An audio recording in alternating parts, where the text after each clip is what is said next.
Hello friend, good morning friends. मैंने आपसे बोला था कि मैं आपके लिए सीटेट के लिए एसएसटी और साइकोलॉजी की क्लासेस लेके आऊँगी। तो ये है एनसीईआरटी जियोग्राफी के क्लास 6 का सेकंड क्लास।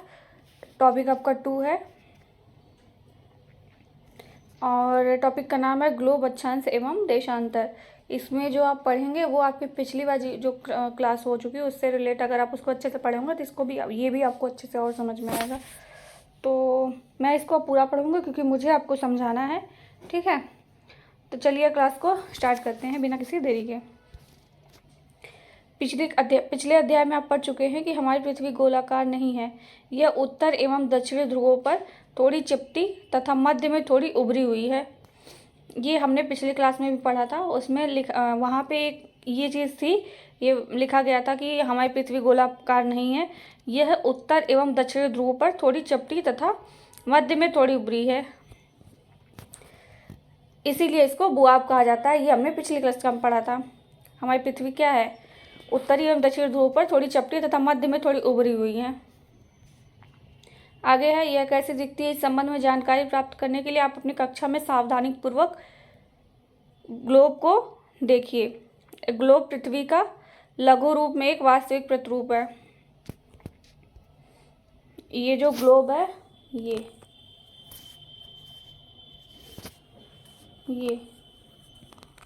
जो हमारी पृथ्वी है उसका एक वास्तविक प्रतिरूप है। हमारी पृथ्वी ऐसी ही दिखती है लेकिन हमारी पृथ्वी बिल्कुल गोल नहीं है। ये जो ग्लोब होता है वो गोल दिख रहा है लेकिन बिल्कुल ऐसी नहीं है। और यहाँ पे ये जो सुईनुमा आकृति दिख रही है वो भी नहीं है, वो एक परिकल्पना है हमारी कि हाँ ऐसी है पृथ्वी। बिल्कुल पृथ्वी अपनी गोल नहीं है।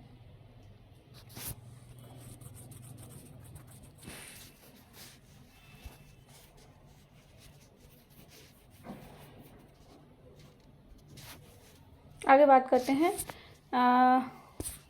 ग्लोब विभिन्न आकार एवं प्रकार के हो सकते हैं। बड़े ग्लोब जो आसानी से एक स्थान से दूसरे स्थान तक नहीं ले जाए जा सकते। पॉकेट में रखने योग्य छोटे ग्लोब तथा गुब्बारे जैसे ग्लोब जिनमें हवा भरी जा सकती है। ग्लोब जो है विभिन्न आकार के एवं प्रकार के हो सकते हैं, विभिन्न, ठीक है। इनका साइज छोटा बड़ा हो सकता है और ये अनेक प्रकार के हैं। जैसे बड़े ग्लोब जो इनको आसानी से एक स्थान से दूसरे स्थान तक नहीं ले जाया जा सकता है। पॉकेट में रखने वाले ग्लोब जो छोटे से हों, जेब आपके पॉकेट में आ जाए। और एक ऐसा ग्लोब जिसमें हवा भरी जाए तो वो फूल के बड़ा हो जाए, और वो वाला एक ग्लोब स्थिर नहीं होते हैं। इसे उसी प्रकार घुमाया जा सकता है जैसे कुम्हार का पहिया या लट्टू। ग्लोब स्थिर नहीं होते हैं, इसे उसी प्रकार घुमाया जा सकता है जैसे कुम्हार का पहिया या लट्टू। ग्लोब पर देशों, महाद्वीपों तथा महासागरों का उनके सही आकार में दिखाया जाता है। ये जो ग्लोब है इसको पश्चिम से पूर्व की दिशा में जैसे घुमाया जाता है, जैसे हमारी पृथ्वी घूमती है सेम वैसे ये भी, इसको भी घुमाया जा सकता है। ग्लोब पर महाद्वीपों तथा महासागरों को उनके सही आकार में दिखाया जाता है। पृथ्वी के समान किसी गोले पर किसी बिंदु की स्थिति का वर्णन करना कठिन है। अब प्रश्न उठता है कि इस पर किसी स्थान की स्थिति कैसी बताई जा सकती है। इसके लिए हमें कुछ बिंदुओं एवं रेखाओं के संदर्भ की आवश्यकता होती है।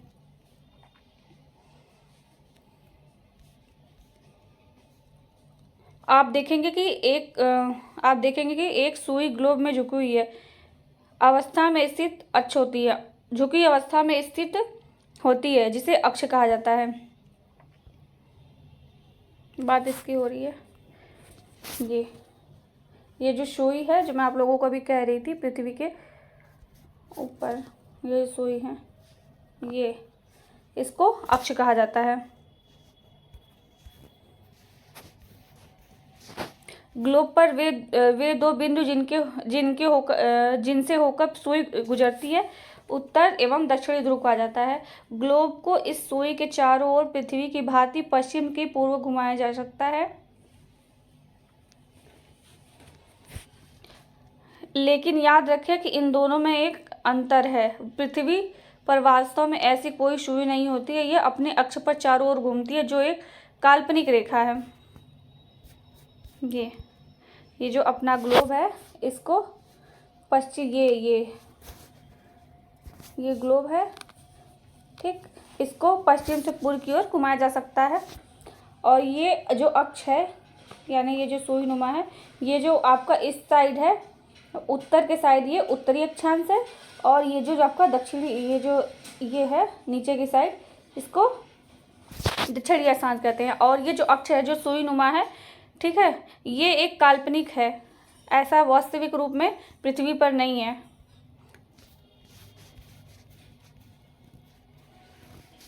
एक अन्य काल्पनिक रेखा वे ग्लोब को दो बराबर भागों में बांटती है, यह है, इसे विषुवत वृत्त कहा जाता है।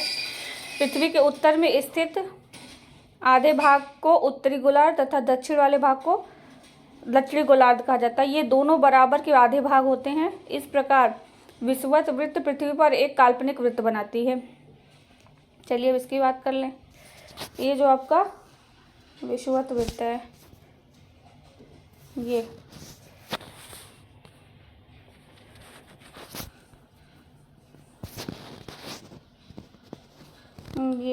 सॉरी, यहाँ से स्टार्ट हो रहा है, ये है आपका 0 डिग्री, ठीक है। अब इसके इधर विषुवत वृत्त 0 डिग्री, अब इसके इधर, ठीक है, ये है उत्तरी अक्षांश और इसके जो इधर नीचे वाला भाग हो गया दक्षिणी अक्षांश। और विषुवत वृत्त दोनों को आधे आधे में बांटता है, यही से।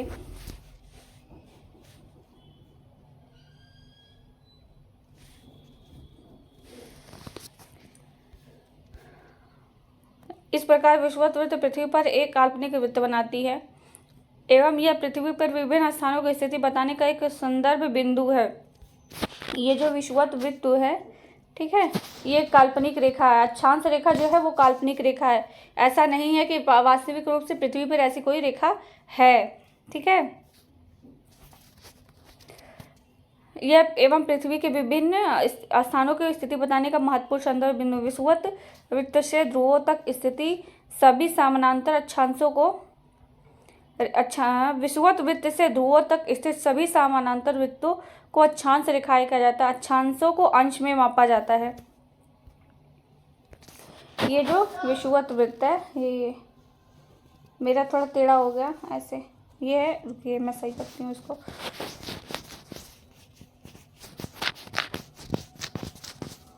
ठीक है, ये है ना, यहाँ से ऐसे ऐसे स्टार्ट हो रहा है, यहाँ से, हाँ। इसके बाद ये तो 0 डिग्री हो गया, ठीक। इसके बाद ये ऐसे ऐसे जो रेखाएं खींची गई हैं, ये अक्षांश रेखाएं कहलाती हैं और इनको अंश में मापा जाता है। इसका ध्यान रखिएगा, ऐसे क्वेश्चन बनते हैं। विषुवत वृत्त शून्य अंश को दर्शाती है। चूंकि विषुवत वृत्त के से दोनों तरफ ध्रुवों के बीच की दूरी पृथ्वी के चारों ओर के वृत्त का 1/4, अतः इसका माप 360 डिग्री का 1/4 यानी कि 90 अंश होता है। विषुवत वृत्त को जो मापा जाता है अंश में मापा जाता है, यहाँ पे था।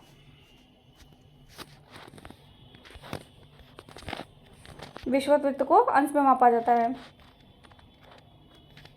और ये पूरी पृथ्वी को 360 डिग्री में होता है ऊपर, और किसी भी वृत्त का मान 360 डिग्री होता है, यानी कि जब ये पूरी पृथ्वी 360 है, ये पूरी 360 है, ठीक है, तो ये विषुवत वृत्त से इसको 90 माना जाता है और ये भी 90, ठीक। ये पूरा का नहीं बता रही हूँ मैं, उत्तरी एवं दक्षिणी ध्रुव का बता रही हूँ मैं। 90 अंश है, ठीक है, सॉरी अगर मैं डिग्री हो तो। इस प्रकार विषुवत वृत्त के ऊपर की सभी समानांतर रेखाओं को उत्तरी अक्षांश तथा विषुवत वृत्त के दक्षिणी स्थित सभी समानांतर रेखाओं को दक्षिणी अक्षांश कहा जाता है। ये जो विषुवत वृत्त के है इसके ऊपर विषुवत वृत्त, हाँ, विषुवत वृत्त जो है, इसके ऊपर की जितनी भी सारी समानांतर रेखाएं हैं, ये वाली, ये वाली, ये वाली, इसको उत्तरी अक्षांश कहा जाता है। ठीक, और ये जो विषुवत वृत्त के नीचे हैं, ये इसके नीचे, इसको दक्षिणी अक्षांश कहा जाता है।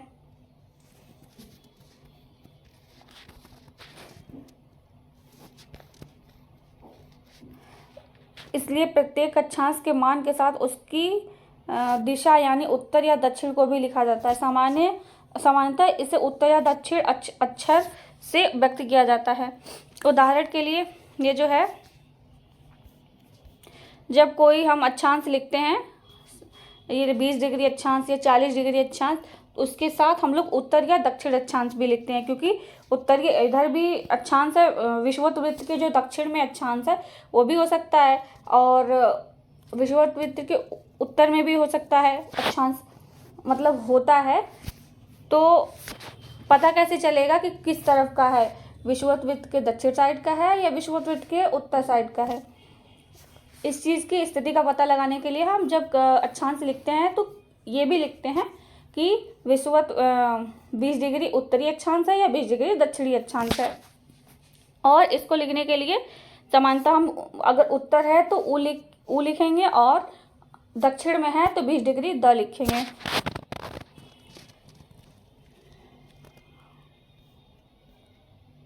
उदाहरण के महाराष्ट्र में चंद्रपुर एवं ब्राजील में बेली हेरेजेटो दोनों एक ही अक्षांश पर 20 अंश पर स्थित है, लेकिन चंद्रपुर विषुवत वृत्त के 20 अंश उत्तर में एवं बेलो हॉरिजेटो विषुवत वृत्त के 20 अंश दक्षिण में स्थित है। मतलब समझाने के लिए इसमें कहा गया है, महाराष्ट्र के चंद्रपुर एवं ब्राजील में बेली हेरिजेटो दोनों 20 अंश पर स्थित है। ठीक है, अक्षांश के 20 अंश पर स्थित है, लेकिन बेली हेरिजेटो 20 अंश दक्षिण में स्थित है, और चंद्रपुर, महाराष्ट्र का चंद्रपुर, वो 20 अंश उत्तर में स्थित है। इसी स्थिति को मतलब कौन से एकदम इसको समझने के लिए उत्तर या दक्षिण लिखा जाता है।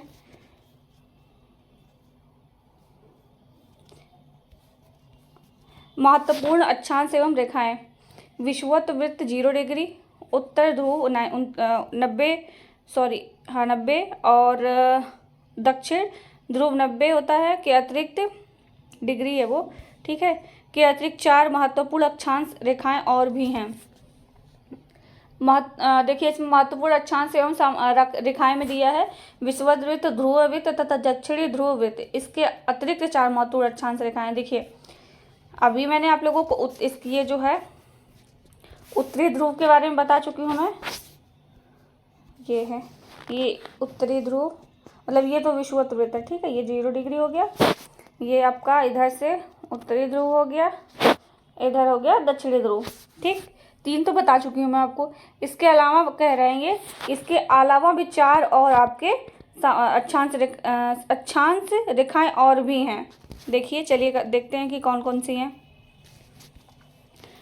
उत्तरी गोलार्ध में कर्क रेखा, दक्षिण गोलार्ध में मकर रेखा, विषुवत वृत्त के 66.5 डिग्री, उत्तर में उत्तरी ध्रुव वृत्त, और विषुवत रेखा के 66.5 डिग्री दक्षिणी ध्रुव वृत्त। चलिए अब इसको भी समझ लेते हैं।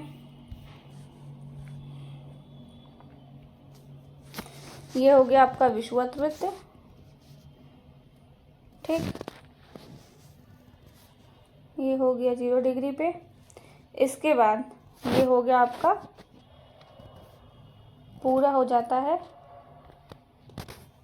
उत्तरी ध्रुव वृत्त, और ये हो जाता है दक्षिणी ध्रुव वृत्त। ठीक, अब बात होती है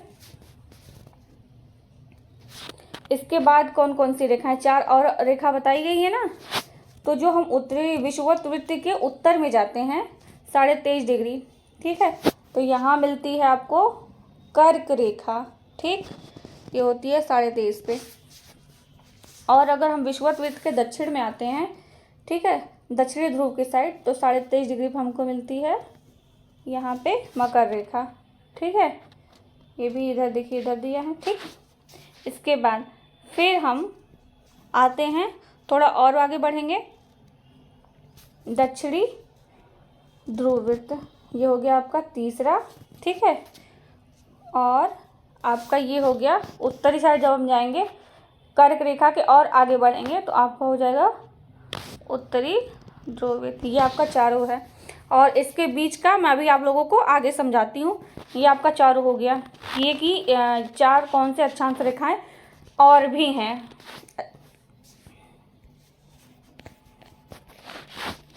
पृथ्वी के ताप कटिबंध कर्क रेखा एवं मकर रेखा के बीच के सभी अक्षांशों पर सूर्य वर्ष में एक बार सिर के ठीक ऊपर होता है। कर्क रेखा एवं मकर रेखा के बीच सभी अक्षांशों पर सूर्य वर्ष में एक बार सिर के ठीक ऊपर होता है, इसलिए इस क्षेत्र में सबसे अधिक ऊष्मा प्राप्त होती है तथा इसे उष्ण कटिबंध कहा जाता है। जो आपका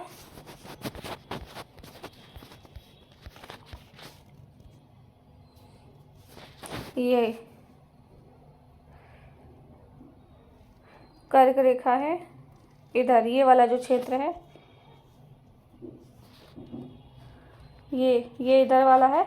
यहाँ पे सूर्य वर्ष में एक बार बहुत अधिक सूर्य एकदम सिर पे होता है। ठीक है, तो इस समय गर्मी बहुत ही ज़्यादा कर्क रेखा और मकर रेखा के बीच पड़ती है। इसी वजह से इस क्षेत्र को उष्ण कटिबंध कहा जाता है। उष्ण का मतलब होता है गर्मी होता है, और कटिबंध का मतलब क्षेत्र होता है। ये जो आपका क्षेत्र है बहुत ही ज़्यादा गर्म होता है। ठीक,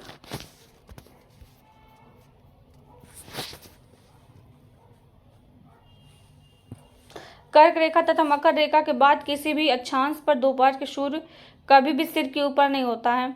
ध्रुव की तरफ सूर्य की किरणें तिरछी हो जाती हैं। इस कारण उत्तरी गोलार्ध में कर्क रेखा एवं उत्तर ध्रुव वृत्त तथा दक्षिण गोलार्ध में मकर रेखा एवं दक्षिण ध्रुव वृत्त के बीच वाले क्षेत्र का तापमान मध्यम रहता है, इसलिए इन्हें शीतोष्ण कटिबंध कहा जाता है। अभी आप लोगों को मैंने बोला कि ये जो कर्क रेखा और मकर रेखा के बीच का स्थान है, ठीक है, यहाँ पे सूर्य की सीधे किरणें पड़ती हैं, ठीक, साल में एक बार। तो यहाँ पे बहुत ज़्यादा गर्मी पड़ती है और उष्मा बहुत ज़्यादा मिलती है, क्योंकि सूर्य की किरणें सीधे होती हैं। ठीक है, इसके बाद ये जो मैं समझा रही हूँ आपको, हाँ, ये जो आपका है ये इधर ये चीज़ है इधर, हाँ, तो ये यहाँ पे बहुत ज़्यादा गर्मी पड़ती है। इसके बाद जब आप इधर पहुँचते हैं कर्क रेखा के साइड, कर्क रेखा के आगे बढ़ते हैं, उत्तरी शीतोष्ण कटिबंध और उत्तरी शीत कटिबंध, तो इधर क्या होता है, सूर्य की किरणें सीधे नहीं पड़ती हैं, तिरछे पड़ती हैं, इसलिए यहाँ पे बहुत ही मध्य रहता है। ठीक, मतलब यहाँ पे गर्मी नहीं बढ़ती है बहुत ज़्यादा। और अगर आप उत्तरी शीत कटिबंध की पहुँचेंगे, वहाँ पे सूर्य की किरणें बिल्कुल ना के बराबर, बिल्कुल यहाँ ठंड ही सिर्फ पड़ती है, धूप तो ना के बराबर होती है, और यहाँ गर्मी भी ना के बराबर होती है। और सेम ऐसे इधर दक्षिणी ध्रुव की साइड है, मकर रेखा के बाद अब दक्षिणी शीत कटिबंध और दक्षिण ध्रुव वृत्त की तरफ बढ़ेंगे तो बिल्कुल यहाँ पे मध्यम रहता है, यहाँ पे उतनी ज़्यादा नहीं पड़ती है, क्योंकि सूर्य की किरणें तिरछी पड़ती हैं। उत्तरी गोलार्ध में उत्तर ध्रुव वृत्त एवं उत्तरी गोलार्ध में उत्तर ध्रुव वृत्त तथा एवं उत्तरी ध्रुव तथा दक्षिणी गोलार्ध में दक्षिणी ध्रुव वृत्त एवं दक्षिणी ध्रुव के बीच में क्षेत्र में ठंड बहुत होती है, क्योंकि यहाँ सूर्य की क्षितिज से ज़्यादा ऊपर नहीं आ पाता है, इसलिए शीत कटिबंध कहलाता है। ये आपका ये जो क्षेत्र है ये वाला, यहाँ पे सूर्य की बिल्कुल किरणें नहीं आती हैं, और ये जो क्षेत्र है बहुत ठंड वाला है, बहुत ज़्यादा। ठीक, यहाँ मध्यम रहती हैं, देखिए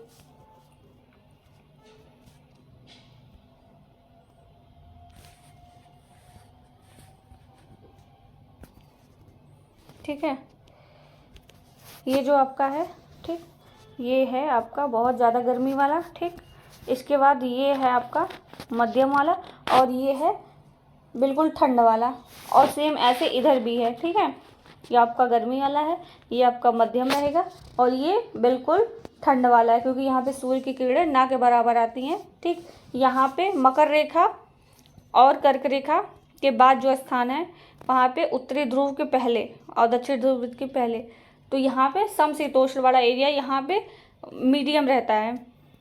और इसके बाद जो दक्षिणी शीतकटिबंध है, उत्तरी शीतकटिबंध है, ये बहुत ही ठंडा स्थान है, क्योंकि यहाँ पे सूर्य की किरणें नहीं आती हैं, बहुत ही कमी, ना के बराबर बिल्कुल, और जिसका कोई मतलब अर्थ नहीं निकलता। देशांतर क्या है? किसी स्थान की स्थिति को बताने के लिए उस स्थान के अक्षांश के अतिरिक्त कुछ और जानकारी की आवश्यकता भी होती है। क्या आप देख सकते हैं कि प्रशांत महासागर में टोगा द्वीप एवं हिंद महासागर में स्थित मॉरिशस द्वीप एक ही स्थान पर स्थित हैं। उनकी सही स्थिति जानने के लिए यह पता करना होगा कि उत्तरी ध्रुव को दक्षिण ध्रुव से जोड़ने वाली संदर्भ रेखा या पश्चिम की ओर किन स्थानों की दूरी को। तो इसका अर्थ यह है कि अगर किसी किसी स्थान की हमें स्थिति बतानी है कि ये एकदम एक्यूरेट किस जगह है, ठीक है, तो उसके लिए हमें अक्षांशों के अतिरिक्त कुछ और जानकारियों की आवश्यकता होती है। ठीक है, तो इसमें लिखा कि आप देख सकते हैं कि प्रशांत महासागर में स्थित टोगा द्वीप एवं हिंद महासागर में स्थित मॉरिशस द्वीप एक ही अक्षांश पर स्थित है, पर उनकी सही स्थिति जानने के लिए यह पता करना होगा कि उत्तरी ध्रुव को दक्षिणी ध्रुव से जोड़ने वाली संदर्भ रेखा से पूर्व या पश्चिम की ओर किन स्थानों की दूरी कितनी है। ठीक, अगर हमें मतलब किसी भी स्थान की एकदम एक्यूरेट जानकारी लेनी है या उसकी स्थिति क्या है हमें ये जानना है, तो हमें उत्तरी ध्रुव को दक्षिणी ध्रुव से जोड़ने वाली संदर्भ रेखा से पूर्व या पश्चिम की ओर इन स्थानों की दूरी कितनी है ये भी पता होनी चाहिए। इन संदर्भ रेखाओं को देशांतरी याम्योत्तर कहते हैं। देशांतरी याम्योत्तर तथा उनके बीच की दूरी को देशांतरों में मापा जाता है। प्रत्येक अंश को मिनट में तथा मिनट को सेकंड में मापा जाता है। ये अर्धवृत्त हैं तथा इनके बीच की दूरी ध्रुवों की तरफ बढ़ने पर घटती है तथा ध्रुवों पर शून्य हो जाती है, जहां सभी देशांतरी याम्योत्तर आपस में मिलती हैं।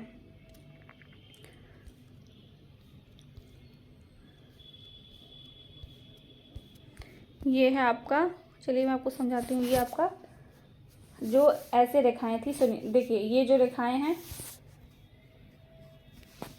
ठीक, ऐसे वाली ये, तो ये इसको देशांतर रेखा कहते हैं। ठीक, ठीक है, और ये जब ध्रुवों की ओर बढ़ती हैं, ठीक है, धीरे धीरे ऐसे ऐसे होती जाती हैं, ऐसे, ठीक, तो ये यहाँ पे आके शून्य हो जाती हैं इस वाले पॉइंट पे।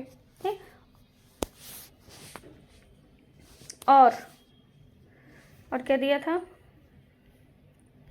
इसको प्रत्येक अंश को मिनट में तथा मिनट को सेकंड में विभाजित किया जाता है। ये आगे कैलकुलेशन भी दी गई है, तो जहाँ पे कैलकुलेशन है वहाँ मैं आप लोगों को करके दिखाऊंगी या ऐसे बता दूंगी। ठीक है, ये अर्धवृत्त है तथा इनके बीच की दूरी ध्रुवों की तरफ बढ़ने पर घटती है तथा ध्रुव पर शून्य हो जाती है, जहाँ सभी देशांतरी याम्योत्तर आपस में मिलती हैं। जब ये आगे जैसे जैसे आगे बढ़ेंगे, ठीक, ये देखिए ऐसे है एक, ठीक, अब ऐसे आगे बढ़ रही हैं, तो जब ये आपस में आगे बढ़े तो इनकी देखिए बीच की जो दूरी है कम हो रही है और यहाँ पे आके शून्य हो जा रही है, यही वो बता रहे हैं। अक्षांश रेखाओं से भिन्न सभी देशांतरी याम्योत्तरों की लंबाई समान है, इसलिए इन्हें सिर्फ संख्याओं में व्यक्त करना कठिन था। अक्षांश रेखाओं से भिन्न है देशांतरी रेखाएं, ठीक है, क्योंकि इनकी लंबाई समान होती है, इसलिए इन्हें सिर्फ संख्याओं में व्यक्त करना कठिन था। तथा तब सभी देशों ने निश्चय किया कि ग्रीनविच, जहां ब्रिटिश राजकीय वेधशाला स्थित है, से गुजरने वाली याम्योत्तर से पूर्व और पश्चिम की ओर गिनती शुरू की जाए। इस याम्योत्तर को प्रमुख याम्योत्तर कहते हैं। इसका मान 0 डिग्री देशांतर होता है तथा यहाँ से 180 डिग्री पूर्व एवं 180 डिग्री पश्चिम तक गणना करते हैं। प्रमुख याम्योत्तर तथा 180 डिग्री याम्योत्तर मिलकर पृथ्वी को दो समान भागों पूर्वी गोलार्ध एवं पश्चिमी गोलार्ध में विभक्त करते हैं। इसलिए किसी स्थान के देशांतर के आगे पूर्व या पश्चिम के लिए पश्चिम का उपयोग करते हैं। यह जानना रोचक होगा कि 180 डिग्री पूर्व, 180 डिग्री पश्चिम यामी-उत्तर एक ही स्थान पर स्थित है। इसमें देखिए कहा गया अक्षांश रेखाओं से भिन्न सभी देशांतरी यामी-उत्तर की लंबाई समान होती है। ये जो आपका देशांतरी रेखा है, ठीक है, ठीक, इसकी लंबाई समान होती है। ये देखिए समान है, ठीक,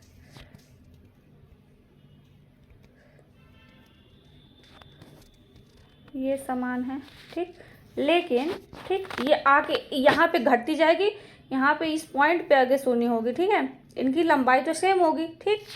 इनके बीच की दूरी भले दो देशांतरों के बीच की दूरियां भले कम होती हैं, लेकिन इनकी लंबाई सेम होती है, जबकि अक्षांश में इनकी लंबाई, ठीक, ऐसे ये बढ़ती जाएगी, फिर यहाँ पे इतनी बढ़ जाएगी, फिर यहाँ पे और, फिर यहाँ पे और, फिर यहाँ पे और, ऐसे, ठीक है।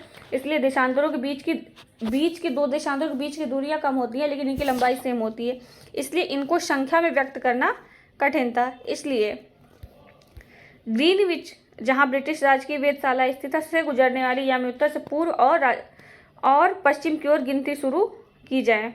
वहाँ पे ग्रीनविच में एक बैठक हुई जहाँ पे उन्होंने यह निर्णय किया कि यहीं से 180 डिग्री पूर्व और 180 डिग्री पश्चिम में गणना की जाए, ठीक है, ठीक है। अब आगे है, इस यामी-उत्तर को प्रमुख यामी-उत्तर कहते हैं। इसका मान 0 डिग्री होता है। अब यहाँ से ये जो आपका यामी-उत्तर प्रमुख वाला है, जहाँ से गणना शुरू, ये है, ठीक, ये 0 डिग्री हो गया, ठीक।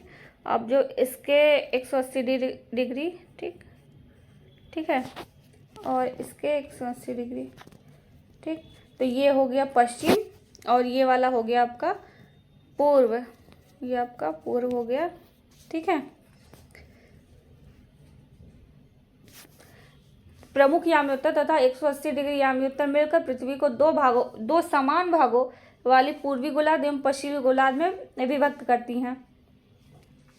ये जो आपका जो प्रमुख यामी-उत्तर है, ठीक है, ये 180 डिग्री पश्चिम में और 180 डिग्री पूर्व में पृथ्वी को दो समान भागों में पूर्वी गोलार्ध एवं पश्चिमी गोलार्ध में विभक्त करती हैं। इसलिए किसी स्थान के देशांतर के आगे पूर्व के लिए पूर्व तथा पश्चिम के लिए पश्चिम अक्षर का प्रयोग करते हैं। ये जो आपका प्रमुख यामी-उत्तर से जो इधर रेखाएं खींची गई हैं, ठीक है, इसके लिए अगर पूर्व की तरफ है तो पूर्व का लिखा जाएगा कितने डिग्री, तो वहाँ पे लिखा जाएगा पूर्व, और अगर पश्चिम की ओर है खींचे तो उसको लिखा जाएगा। अब ग्लोब पर अक्षांश रेखाओं एवं देशांतरी रेखाओं के द्वारा बनी ग्रिड को देखें। अगर आपको किसी स्थान के अक्षांश एवं देशांतर की सही जानकारी हो तो ग्लोब पर आप उस स्थान का आसानी से पता लगा सकते हैं। इसमें उदाहरण के लिए आपास में धुबरी 26 डिग्री उत्तरी अक्षांश एवं 90 डिग्री उत्तरी पूर्व देशांतर पर स्थित है। अब उस बिंदु को देखें जहां ये दोनों रेखाएं एक दूसरे को काटती हैं। यह बिंदु धुबरी की सही स्थिति होगा। ये आपके काम करेंगे। नीचे अब चलते हैं, अब आते हैं देशांतर और समय पे। समय को मापने का सबसे अच्छा साधन पृथ्वी, चंद्रमा एवं ग्रहों की गति है। सूर्योदय एवं सूर्यास्त प्रतिदिन होता है, अतः स्वाभाविक ही यह पूरे विश्व में समय निर्धारण का सबसे अच्छा साधन है। इसमें दिया गया है समय का मापने का सबसे अच्छा साधन बताया गया है पृथ्वी को, चंद्रमा को एवं ग्रहों की गति को, क्योंकि सुबह और सुबह में सूर्य निकलता है और शाम को सूर्यास्त होती है। ये तो स्वाभाविक सी बात है, और ये विश्व में समय निर्धारण का सबसे अच्छा साधन है, क्योंकि सूर्योदय जब सूर्य निकलते हैं सुबह उसको कहते हैं, और सूर्यास्त जब सूर्य ढलता है उसको कहा जाता है। यह पूरे विश्व में समय निर्धारण का सबसे अच्छा साधन है। स्थानीय समय का अनुमान सूर्य के द्वारा बनने वाली परछाई से लगाया जा सकता है। आप किसी स्थानीय समय का पता लगाने के लिए आप सूर्य की परछाई से कर सकते हैं। जो दोपहर में सबसे छोटी एवं सूर्योदय तथा सूर्यास्त के बाद सबसे लंबी होती है। आप किसी स्थानीय समय का पता लगाने के लिए सूर्य की परछाई का स्थानीय समय का अनुमान आप सूर्य की परछाई से लगा सकते हैं। दोपहर में सूर्य की परछाई सबसे छोटी तथा सूर्योदय तथा सूर्यास्त के समय लंबी होती है। ये आपका दिया है यहाँ पे, ठीक, तो इसको आप ध्यान रखिएगा। ग्रीनविच पर स्थित प्रमुख याम्योत्तर पर सूर्य जिस आकाश के ऊंचे बिंदु पर होगा उस समय याम्योत्तर पर स्थित सभी स्थानों पर दोपहर होगी। ठीक, ग्रीनविच पर जो आपका ये है, ये जो आपका रेखा मानी गई है ऐसे, ठीक, तो ये आपका प्रमुख याम्योत्तर है। ये यहीं से इसके इधर पूर्व और इसके इधर पश्चिम। ठीक, इसके यहाँ पे, ठीक, जिस समय सूर्य एकदम सीधे होगा वहाँ पे अगर है तो वहाँ पे, यहाँ इसके इधर और इसके इधर जितने भी हैं ऐसा माना जाएगा। ठीक है, ये अगर यहाँ पे होगा, ये जो पॉइंट है जहाँ पे देशांतरों शून्य हो जाते हैं, ठीक है, इनके बीच की दूरी घटती है और यहाँ पे शून्य हो जाते हैं। तो मैं आप लोगों को बता रही थी कि अगर प्रमुख याम्योत्तर या ग्रीनविच का जो स्थान है वहाँ से अगर उस समय अगर आकाश में सूर्य एक ऊंचाई पर है तो उस समय यह माना जाएगा कि सभी याम्योत्तरों पर दोपहर है।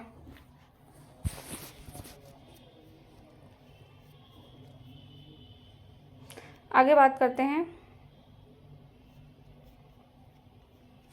चूंकि पृथ्वी पश्चिम से पूर्व की ओर चक्कर लगाती है, अतः वे स्थान जो ग्रीनविच के पूर्व में उनका समय ग्रीनविच समय से आगे होगा तथा जो पश्चिम में है उनका समय पीछे होगा।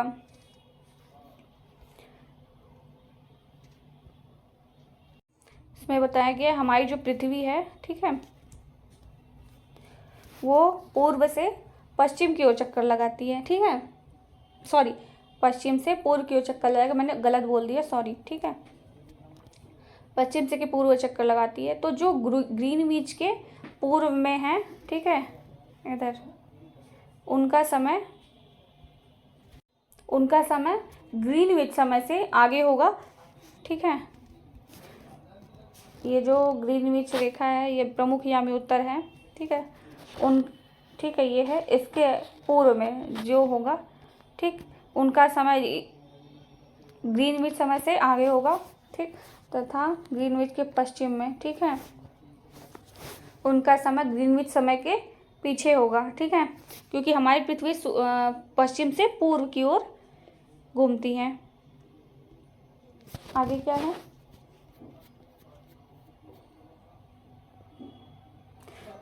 उसका समय पीछे होगा। समय के अंतर की गणना निम्नलिखित विधि से की जाती है। पृथ्वी लगभग 24 घंटे में अपने अक्ष पर 360 डिग्री घूम जाती है, अर्थात 1 घंटे में 15 डिग्री तथा 4 मिनट में 1 डिग्री घूमती है। इस प्रकार जब ग्रीनविच में दोपहर के 12 बजते हैं तब ग्रीनविच से 15 डिग्री पूर्व में समय होगा। 15 × 4 यानी कि 60 मिनट, अर्थात ग्रीनविच समय से 1 घंटा आगे, अर्थात वहाँ दोपहर का 1 बजा होगा।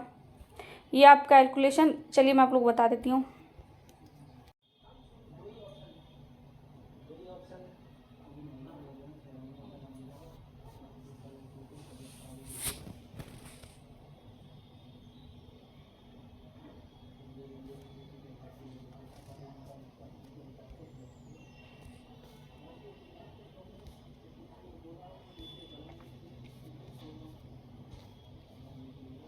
उदाहरण के बहुत से देशांतरों में से बहुत से देशांतरों से होकर गुजरने वाली रेलगाड़ियों के समय सारणी तैयार करना कठिन होगा। भारत में गुजरात के द्वारका तथा असम के डिब्रूगढ़ के स्थानीय समय में लगभग 1 घंटा 45 मिनट का अंतर है। ठीक है,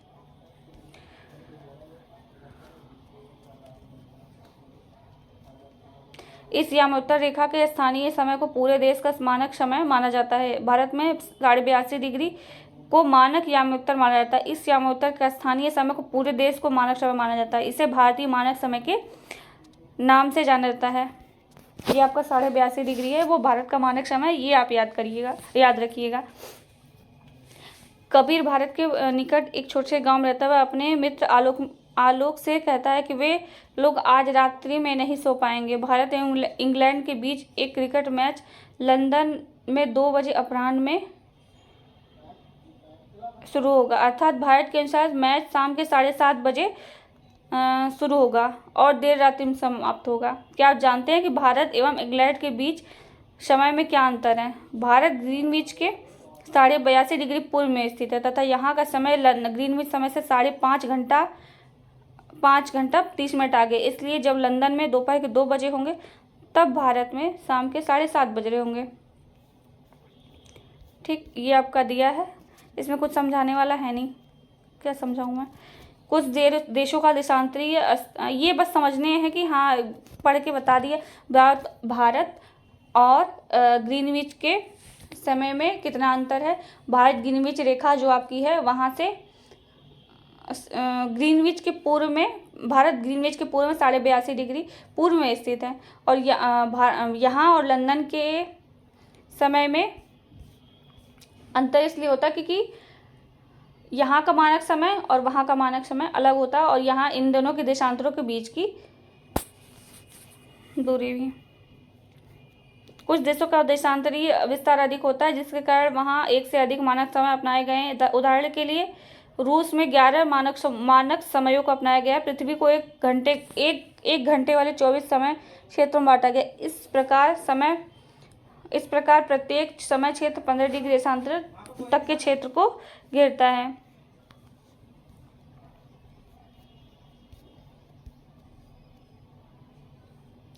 कुछ देशों का देशांतरीय विस्तार अधिक होता है, इसीलिए वहाँ एक से अधिक मानक समय अपनाए गए हैं। ठीक, और उनको वहाँ पे जो है उनका देशांतरीय विस्तार अधिक होता है, इसकी वजह से वहाँ पे एक से अधिक मानक अपनाए गए हैं।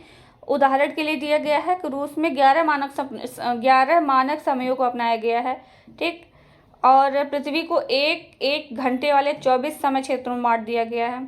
इस प्रकार प्रत्येक समय क्षेत्र को 15 डिग्री देशांतर तक के क्षेत्र को घेरता है। इस प्रकार जो उनका जो समय क्षेत्र है, ठीक है, वो एक 15 डिग्री देशांतर तक के क्षेत्र को घेरता है। ये आपका कहाँ गया? ग्लोब दिखाऊं तब समझ में आएगा।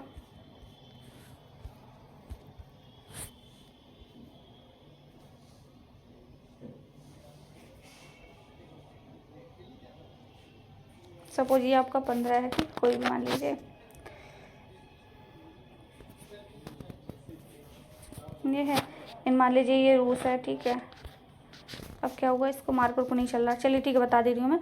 तो कोई भी है, एक देश है, उसका देशांतरीय विस्तार अधिक है तो उनका मानक समय अलग होगा और इसी वजह से वो एक घंटे को में विभाजित कर देते हैं और उनका जो समय क्षेत्र है वो 15 डिग्री तक, उनका जो देशांतरीय विस्तार है वो 15 डिग्री तक होता है। तो चलिए मैं इस क्लास को ख़त्म करती हूँ और अगर आप लोगों को समझ में ना आया तो आप मुझे ज़रूर बताइएगा और अगर समझ में आया, क्लास अच्छी लगी हो तो मेरी क्लास को लाइक, शेयर और मेरे चैनल को सब्सक्राइब करिएगा। क्लास देखने के लिए आपका बहुत बहुत धन्यवाद। मैंने आपको बहुत समझाने का प्रयास किया है, ठीक है, और वीडियो अच्छा लगा हो तो लाइक ज़रूर करें और अगर आपको कुछ नहीं समझ में आया है तो आप मुझे कमेंट करें, मैं आप लोगों को समझाने का ज़रूर प्रयास करूँगी। Thank you.